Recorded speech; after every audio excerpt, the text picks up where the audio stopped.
Hello dear students, मैं doctor Jitendra Kumar आप सभी का स्वागत करता हूं हरियाणा एजुसेक चैनल की ऑनलाइन क्लासेस में। Today we will discuss class 11th biology chapter 9 biomolecules part 5। Earlier we have already discussed about concepts of biomolecules and enzymes. Now let's start.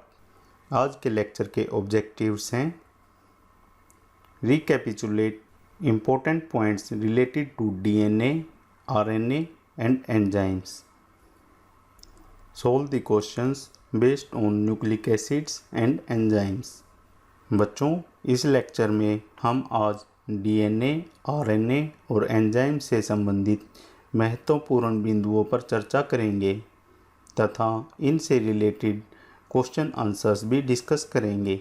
Some important points about nucleotides are: a nucleotide consists of a sugar molecule, either ribose in RNA or deoxyribose in DNA, attached to a phosphate group and a nitrogen containing base. Nucleotide में एक sugar molecule होता है जो RNA में ribose और DNA में deoxyribose होता है। इस शुगर मॉलिक्यूल के साथ एक फॉस्फेट ग्रुप जुड़ा हुआ होता है तथा एक नाइट्रोजन कंटेनिंग बेस भी होता है। A nucleotide is the basic building block of nucleic acids. RNA and DNA are polymers made of long chains of nucleotides. बच्चों, न्यूक्लिक एसिड्स के बिल्डिंग ब्लॉक न्यूक्लियोटाइड्स होते हैं। आरएनए और डीएनए दोनों polymers हैं जो न्यूक्लियोटाइड्स के एक दूसरे के जुड़ने से बने हुए होते हैं।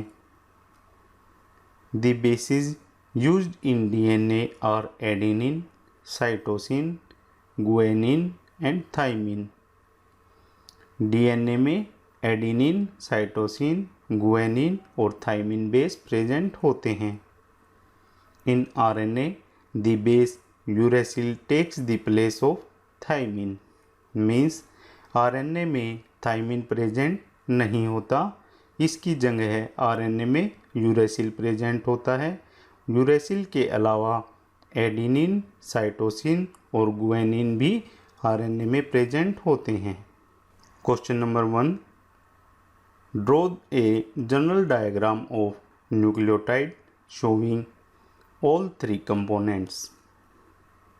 Dear students, in this diagram you can see that a nucleotide contains three components: a pentose sugar, a phosphate group and a nitrogenous base.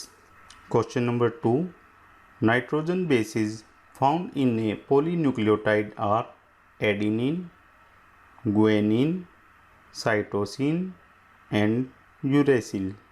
Then it is A DNA, B RNA, C both DNA and RNA, D none of these. Answer of this question is RNA. बच्चों, इस question में दिया गया है कि एक polynucleotide में adenine, guanine, cytosine और यूरेसिल प्रेजेंट हैं, तब यह कौन सा पॉलीन्यूक्लियोटाइड हो सकता है? तो इसका आंसर आरएनए होगा, क्योंकि यूरेसिल सिर्फ आरएनए में प्रेजेंट होता है, डीएनए में प्रेजेंट नहीं होता।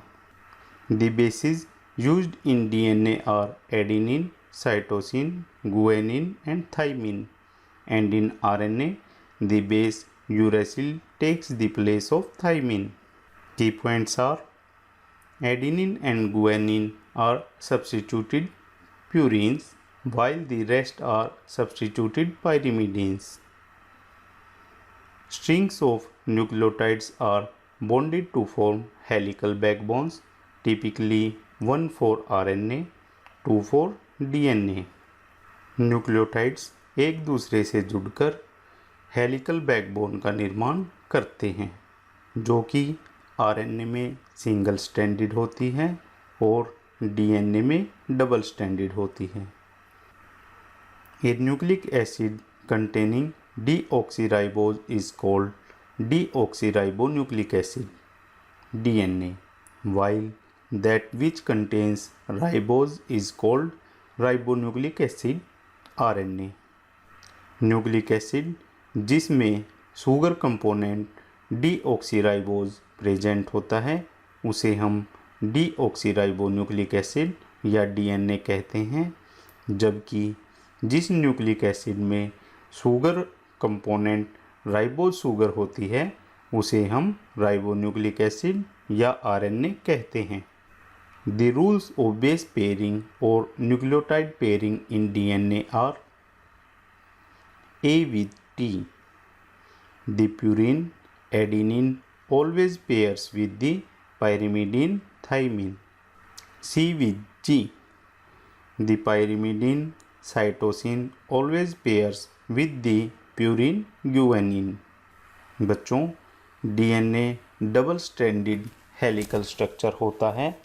इसमें नाइट्रोजिनस बेसिस एक दूसरे के साथ हाइड्रोजन बॉन्ड से इंटरेक्ट करते हैं और इस पेयरिंग में एडेनिन हमेशा थाइमिन के साथ पेयर करता है और साइटोसिन हमेशा गुआनिन के साथ पेयर बनाता है। Question number 3, differentiate between nucleotide and nucleoside. Nucleotide, the chemical composition of nucleotide consist of A phosphate group, A sugar and a nitrogenous base, while nucleoside has a chemical composition that consists of a sugar and a base without the phosphate group. बच्चों, nucleotide के 3 components होते हैं। सबसे पहले sugar component जो कि ribose या deoxyribose sugar होती है, दूसरा फॉस्फेट ग्रुप और तीसरा होता है नाइट्रोजिनस बेस। जब शुगर मॉलिक्यूल के साथ एक नाइट्रोजिनस बेस जुड़ा हुआ होता है तो उसे हम न्यूक्लियोसाइड कहते हैं। जब शुगर मॉलिक्यूल के साथ नाइट्रोजिनस बेस और फॉस्फेट ग्रुप दोनों जुड़े हुए होते हैं तो उसे हम न्यूक्लियोटाइड कहते हैं। Question number 4, A segment of double-stranded DNA has 30 adenine, 60 cytosine bases. The total number of nucleotides present in the segment is। एक डबल-स्ट्रैंडेड डीएनए के सेगमेंट में 30 एडेनिन और 60 साइटोसिन बेस प्रेजेंट हैं। इसमें हमें बताना है कि इस सेगमेंट में कुल कितने न्यूक्लियोटाइड्स प्रेजेंट हैं। Options given are 90, 180, 270, 120. Then answer of this question is number 2, 180. इस क्वेश्चन को हम कैसे सोल्व करेंगे, आइए देखते हैं।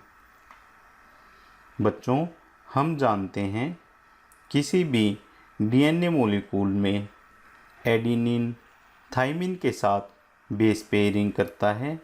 जितने एडेनिन के मॉलिक्यूल्स प्रेजेंट होते हैं उतने ही थाइमिन के भी मॉलिक्यूल प्रेजेंट होते हैं।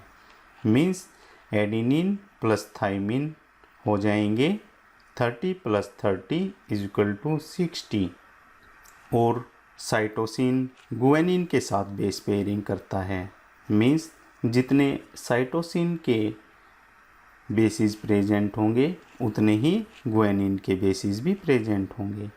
C + G = 60 + 60 = 120। तो टोटल बेसिस प्रेजेंट होंगे 60 + 120 = 180। तो इस क्वेश्चन का आंसर होगा 180। Question number 5, A segment of double stranded DNA has 40 adenine and a total of 200 bases. Then calculate rest of the bases. एक डबल स्ट्रैंडेड डीएनए के segment में बताया गया है 40 एडेनिन प्रेजेंट हैं और कुल 200 बेस प्रेजेंट हैं। तब हमें बचे हुए बेसिस का नंबर कैलकुलेट करना है। इसका आंसर है बच्चों एडेनिन = 40 जैसा कि हमें क्वेश्चन में दिया गया है। Then we know that adenine pairs with thymine और adenine is equal to thymine. Then thymine का नंबर कितना होगा? Thymine is equal to 40। DNA segment में 4 टाइप के बेसिस प्रेजेंट होते हैं, एडेनिन, गुआनिन, थाइमिन और साइटोसिन। इन चारों को हम टोटल कर दें तो वो रिप्रेजेंट करता है 100% basis present in that segment of DNA. Adenine का नंबर हमें पता है, थाइमिन का नंबर भी हमें इससे पता लग जाता है क्योंकि adenine is equal to thymine. Then adenine की जगह हम लिखते हैं 40 प्लस गुआनिन प्लस थाइमिन की जगह भी लिखते हैं 40 plus cytosine is equal to 200, क्योंकि इस डीएनए सेगमेंट में कुल 200 बेसिस प्रेजेंट हैं। Then guanine plus cytosine is equal to 200 minus 80 is equal to 120। बच्चों, बेस पेयरिंग रूल के अकॉर्डिंग हमें पता है number of guanine bases is equal to number of cytosine bases. Then we can calculate 2G is equal to 120 and G is equal to 60. Also C is equal to 60. A is equal to 40. T is equal to 40. C is equal to 60 and G is equal to 60. In this way we can calculate rest of the bases. Question number 6. Name the pyrimidine base which is found in RNA but not in DNA. Options given are A. Thymine, B. Uracil, C. Adenine and D. Guanine. Answer of this question will be uracil. Uracil is considered like thymine but it lacks methyl group at the carbon 5 position. Uracil is a component of RNA. बच्चों, हमने आपको पहले भी बताया है RNA में uracil present होता है और थाइमिन प्रेजेंट नहीं होता है। Question number 7. Name those purine bases which are commonly found in DNA and RNA. Options given are A. Adenine and guanine, B. Cytosine and thymine, C. Adenine and thymine, D. Cytosine and guanine. बच्चों, इस question का answer देने के लिए हम देखेंगे purine basis कौन कौन से होते हैं। प्यूरिन बेसिस एडेनिन और गुआनिन होते हैं और पायरिमिडीन बेसिस साइटोसिन और थाइमिन होते हैं। तो इस क्वेश्चन का आंसर होगा A. Adenine and guanine. There are 2 types of nitrogenous bases in both RNA and DNA, purines and pyrimidines. Adenine and guanine are purines while cytosine and thymine come under pyrimidines. तो इस question का answer होगा A. Adenine and guanine, क्योंकि ये दोनों purines हैं और ये डीएनए और आरएनए दोनों में होते हैं। Some key points about DNA are: one of the secondary structures exhibited by DNA is the famous Watson-Crick model. This model says that DNA exists as a double helix. Watson और Crick model के according DNA double helix की form में exist करता है। The backbone is formed by the sugar phosphate sugar chain. आप diagram में भी देख सकते हैं, backbone sugar phosphate sugar chain से बनी हुई है। The nitrogen bases are projected more और less perpendicular to this backbone but face inside. Nitrogen bases इस चेन के परपेंडिकुलर प्रेजेंट होते हैं और वो अंदर की तरफ होते हैं। There are 2 hydrogen bonds between adenine and thymine and 3 hydrogen bonds between guanine and cytosine. बच्चों, नाइट्रोजन बेसिस अंदर की तरफ प्रेजेंट होते हैं और आप डायग्राम में भी देख सकते हैं साइटोसिन और गुआनिन के बीच में ट्रिपल हाइड्रोजन बॉन्ड्स प्रेजेंट होते हैं और एडेनिन और थाइमिन के बीच में डबल हाइड्रोजन बॉन्ड्स प्रेजेंट होते हैं। Question number 8, which bond is used to stabilise the double helix of DNA? Options given are A hydrophobic bond, B hydrogen bond, C covalent bond, D ionic bond. Answer of this question is B hydrogen bond. DNA में double helix को कौन से bond stabilise करते हैं? बच्चों इसका उत्तर है hydrogen bonds. Polynucleotide runs on the backbone of the phosphate sugar chain. The base pairing of these nucleotides give secondary structure. The secondary structure of DNA is its double helix, which held together by hydrogen bonding between the bases. DNA बच्चों double stranded होता है जिसमें 2 backbones phosphate sugar chain present होती है और इन दोनों में nitrogen bases inwards facing होते हैं जो एक दूसरे से हाइड्रोजन बॉन्ड्स की हेल्प से जुड़े हुए होते हैं और ये हाइड्रोजन बॉन्ड्स ही डीएनए डबल हेलिक्स को सेकेंडरी स्ट्रक्चर प्रोवाइड करते हैं।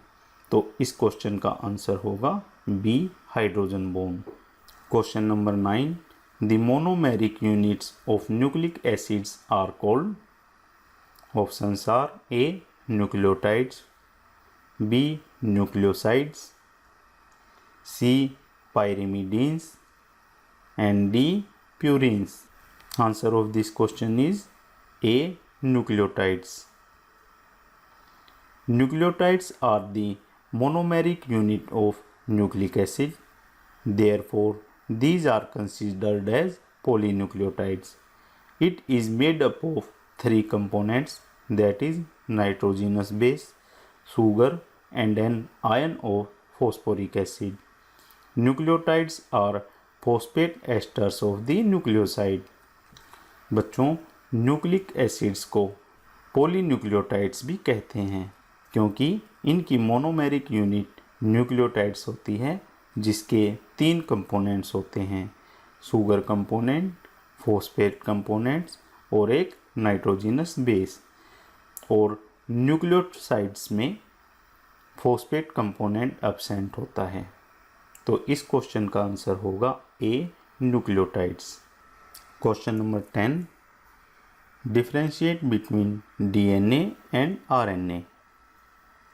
You can see in picture that DNA is double stranded nucleic acid while RNA is single stranded nucleic acid.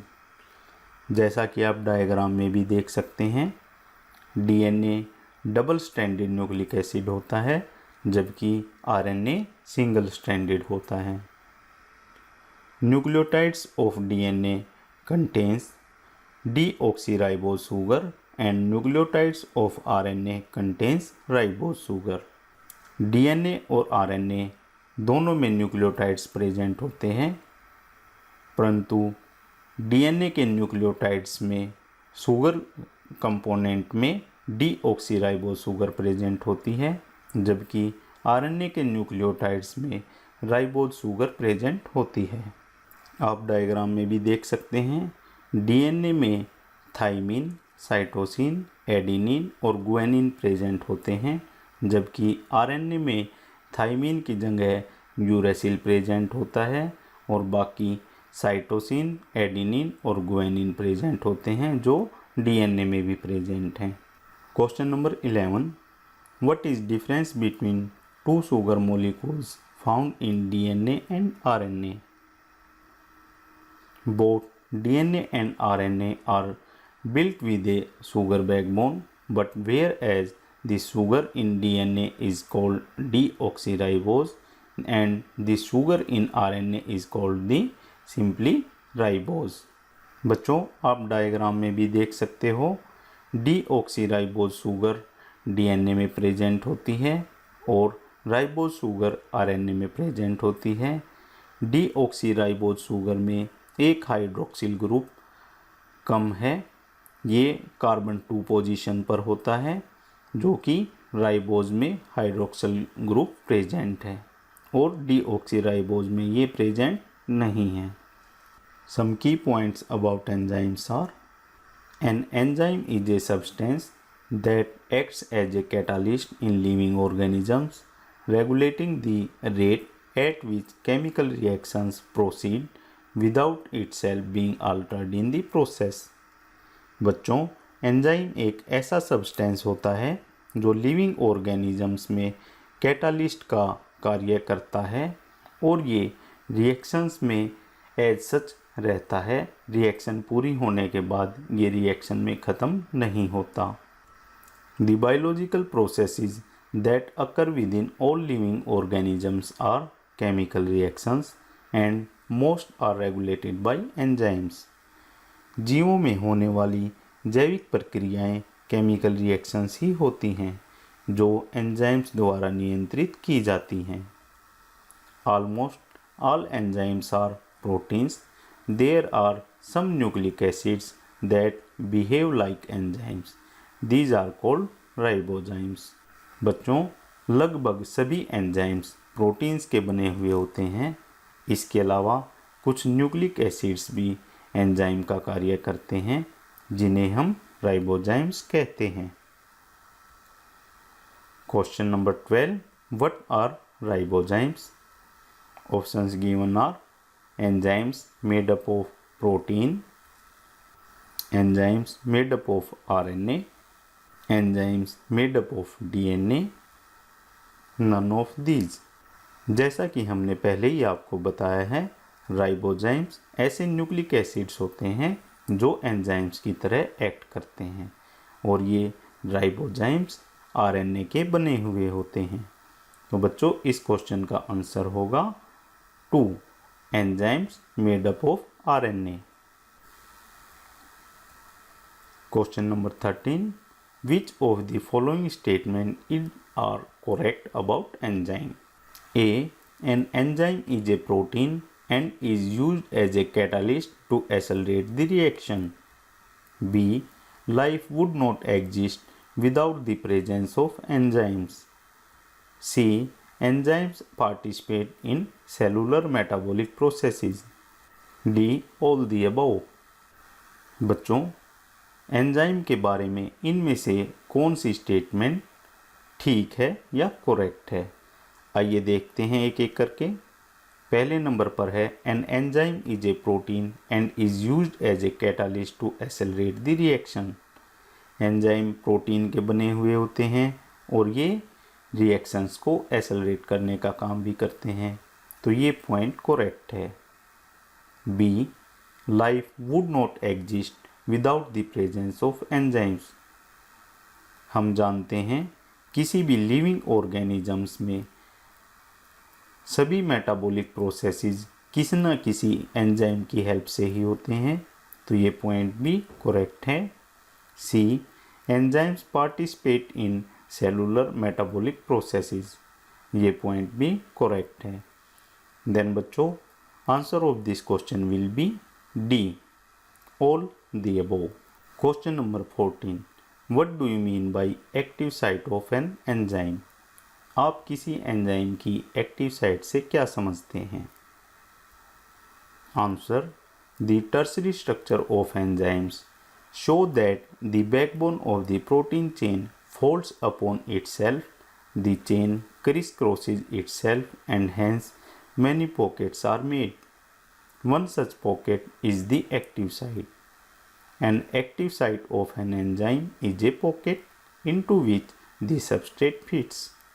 Thus, enzymes through their active site catalyze reactions at a high rate. Enzymes में protein chain fold होकर tertiary structure बनाती है। इसमें ये protein chains criss cross fashion में arranged होती हैं, जिससे बहुत सी पॉकेट्स या थैलियों का निर्माण होता है। इन्हीं में से कोई एक पॉकेट एक्टिव साइट या सक्रिय स्थल होती है, जहां सबस्ट्रेट मॉलिक्यूल्स फिट हो जाते हैं।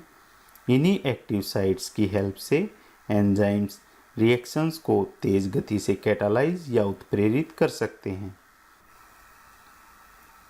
Question number 15, differentiate between enzyme and inorganic catalyst. Inorganic catalyst are simple inorganic molecules, while enzymes are mostly made up of proteins. Inorganic catalyst simple inorganic molecules होते हैं, जबकि enzymes proteins के बने हुए होते हैं। Catalyze different reactions. Inorganic catalyst various reactions को catalyze कर सकते हैं, जबकि enzymes किसी स्पेसिफिक रिएक्शंस को ही कैटालाइज कर सकते हैं।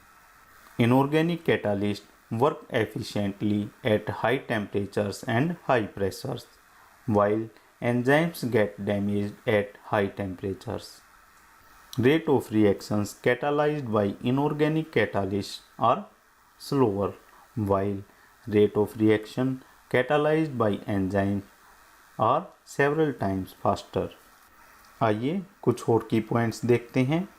Activation energy is defined as the minimum amount of extra energy required by a reacting molecule to get converted into product. Enzymes eventually bring down activation energy, thus making the transition of substrate to product more easy. Question number 16. How do enzymes bring about such high rates of chemical conversions? Answer. Enzymes bring about high rates of chemical conversions by lowering the activation energy. बच्चों, आप graph में देख सकते हैं कि transition state की potential energy substrate की potential energy से बहुत अधिक है। सबस्ट्रेट को प्रोडक्ट में कन्वर्ट होने के लिए पहले ट्रांजिशन स्टेट में जाना पड़ता है और ये सबस्ट्रेट और ट्रांजिशन स्टेट की पोटेंशियल एनर्जी का डिफरेंस एक्टिवेशन एनर्जी कहलाता है। आप क्लियरली ग्राफ में देख सकते हैं कि एंजाइम की प्रेजेंस में एक्टिवेशन एनर्जी बहुत कम है, जबकि एंजाइम के बिना प्रोडक्ट बनने के लिए बहुत अधिक एक्टिवेशन एनर्जी की ज़रूरत है। इस प्रकार एंजाइम्स एक्टिवेशन एनर्जी को कम करके रिएक्शन रेट्स को बहुत अधिक कर देते हैं और सबस्ट्रेट से प्रोडक्ट बनना आसान हो जाता है। Question number 17. With the help of A diagram show the steps of catalytic cycle of an enzyme. Answer. बच्चों, आप डायग्राम में देख सकते हो एंजाइम्स की एक्टिव साइट्स पे फ्री सबस्ट्रेट मॉलिक्यूल्स बाइंड करते हैं, जिससे एंजाइम सबस्ट्रेट कॉम्प्लेक्स फॉर्मेशन होती है। ये एंजाइम सबस्ट्रेट कॉम्प्लेक्स एक ट्रांजिएंट या अस्थायी होती है। इसके पश्चात सबस्ट्रेट मॉलिक्यूल्स के स्ट्रक्चर में चेंज होता है, जिससे कुछ बॉन्ड्स टूटते हैं और कुछ नए बॉन्ड्स बनते हैं, जिससे सबस्ट्रेट प्रोडक्ट में कन्वर्ट हो जाता है और इससे एंजाइम प्रोडक्ट कॉम्प्लेक्स की फॉर्मेशन होती है। इसके बाद ये प्रोडक्ट्स एंजाइम से सेपरेट हो जाते हैं। Question number 18. What are various factors that affect enzyme activity? बच्चों, वो कौन कौन से फैक्टर्स हैं जो किसी एंजाइम की एक्टिविटी को अफेक्ट करते हैं? Answer of this question is there are 4 factors which affect enzyme activity, and these are temperature, pH, substrate concentration, and specific chemicals that regulate its activity. Another key points are enzymes generally function in a narrow range of temperature and pH. Enzymes temperature और pH की एक narrow range में ही काम करते हैं। Each enzyme shows its highest activity at a particular temperature and pH called the optimum temperature and optimum pH. किसी enzyme की अधिकतम एक्टिविटी एक पर्टिकुलर टेम्परेचर या पीएच पर होती है और इस पर्टिकुलर टेम्परेचर को हम ऑप्टिमम टेम्परेचर और इस पर्टिकुलर पीएच को हम ऑप्टिमम पीएच कहते हैं। Activity declines both below and above the optimum value. इस ऑप्टिमम वैल्यू से कम या ज़्यादा होने पर एंजाइम एक्टिविटी कम हो जाती है। Question number 19, how the concentration of A substrate affects rate of A reaction catalyzed by an enzyme? Answer of this question is, as you can see in the graph, with the increase in substrate concentration, the velocity of the enzymatic reaction rises at first. The reaction ultimately reaches a maximum velocity Vmax, which is not exceeded by any further rise in concentration of the substrate. This is because the enzyme molecules are fewer than the substrate molecules, and after saturation of these molecules, there are no free enzyme molecules to bind with the additional substrate molecules. बच्चों, इस question में पूछा गया है किसी substrate की concentration enzyme द्वारा catalysed reaction के रेट को कैसे अफेक्ट करती है। जैसा कि आप इस डायग्राम में भी देख सकते हैं, अगर हम धीरे धीरे सबस्ट्रेट कंसंट्रेशन को बढ़ाते हैं तो रिएक्शन रेट भी इंक्रीज होता है। Ultimately reaction rate maximum value पर पहुंच जाता है, जिसको हम Vmax से डिनोट करते हैं। इस पॉइंट के बाद अगर हम फर्दर कंसंट्रेशन सबस्ट्रेट की बढ़ाते हैं तो भी रिएक्शन रेट पर कुछ फ़र्क नहीं पड़ता, क्योंकि इस पॉइंट पर एंजाइम मॉलिक्यूल्स सबस्ट्रेट कंसंट्रेशन से कम होते हैं और फर्दर रिएक्शन को कैटालाइज करने के लिए एंजाइम्स फ्री फॉर्म में प्रेजेंट नहीं होते।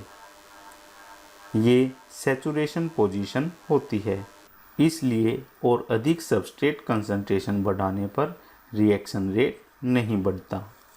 Enzymes are divided into 6 classes, each with 4 to 13 subclasses and named accordingly by a 4-digit number.